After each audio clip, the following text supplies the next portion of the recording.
USF with the upset of the season already in week 2. Florida, what are we doing? What does this mean for Billy Napier? I don't know, but we're going to talk about it on this episode of the Waterboys College Football Show. Welcome, everybody, into the Waterboys College Football Show. I'm Strez. We've got Jet with us today. Shout out, Aaron had some medical emergencies that he had to get taken care of. So you got Jet filling in for him. And as always, the music man himself, Steve. We're here. What up? This is your first time catching one of the videos, one of our videos here at the Waterboys. Be sure to click that subscribe button, drop a like, or maybe wait till the end of the video to see if we earn that like. But let's talk about Florida. And first off, let's talk about South Florida. Oh my God, the Bulls, 2 top 25 wins this season. Are they legit? Was this upset just an upset? Steve, what do we think about the Bulls? First thing I think of, and maybe we can stitch this in, a clip from Step Bros where Will Ferrell's like, what happened?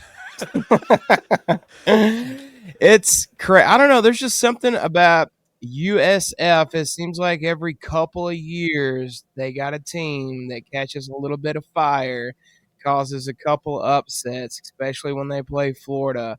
And, yeah, I saw it. I'm sure Jet saw it. Stress probably saw it. I bet Aaron saw it. Everybody saw the videos from the fans after the game, footage of the whole crowd saying, "Fire Billy." They are done. They are very disgruntled and very upset right now. How are you going to pay USF $500,000 to come in and beat you? They were 17.5-point favorites going into that game. Wow. 17.5. Spread out there. Congrats. And congrats to our boy Strez right here on the Waterboys College Football Show because he called it. I also took Iowa over Iowa State, but we're not going to talk about that one. We'll just talk about this one. Yeah, so, Jet, people were already really on the fence about Billy Napier down there in Gainesville. And after this game, they are ready to buy him out. I mean, yeah, as they should. I mean, you come in here with, their thought was not worrying about this USF team. They were looking to LSU the next week. Oh, their next 5 games. Yeah, and the fact that you come in here and you, I mean, you lay an egg. You lay an egg. That's what you did. You look dumb. You looked real dumb. And the way that you called this game, where you got DJ Lagway looking like he's just running for his life, trying to figure something out. And you got, your best offensive weapon, honestly, was Bay. I think that's how you say it, Bay, Jaden Bay, who had 93 yards. But let's just be honest, like in college football, that's not a lot. No, they just looked hopeless. Like especially when you're 17.5-point favorites. That's not a lot.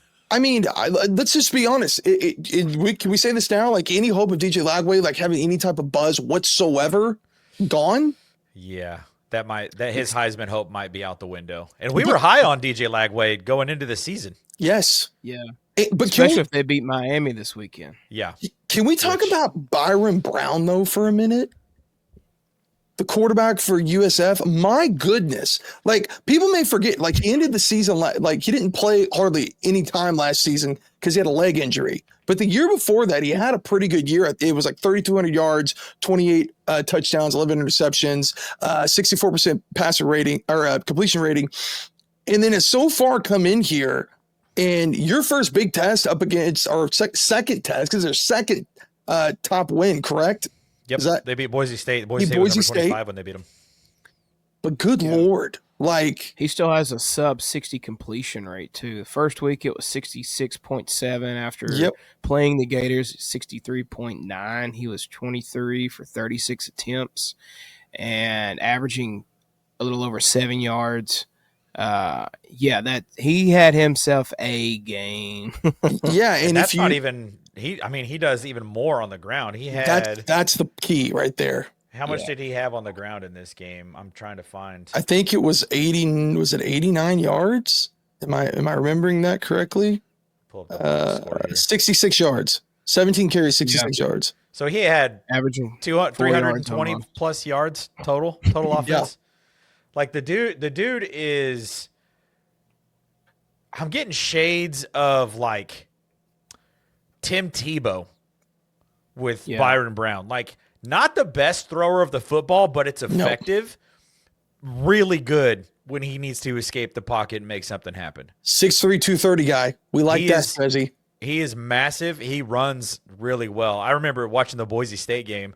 He went out of his way to run over the strong safety when he was scoring a touchdown. The play got called back, I think, because of a holding at the line of scrimmage or something. But he still like went out of his way as a quarterback to run over someone going into the end zone. You just don't see that out of quarterbacks. No. Really anymore. Not in today's game, at least. They're, trying to avoid as many hits as they can, which is probably smart.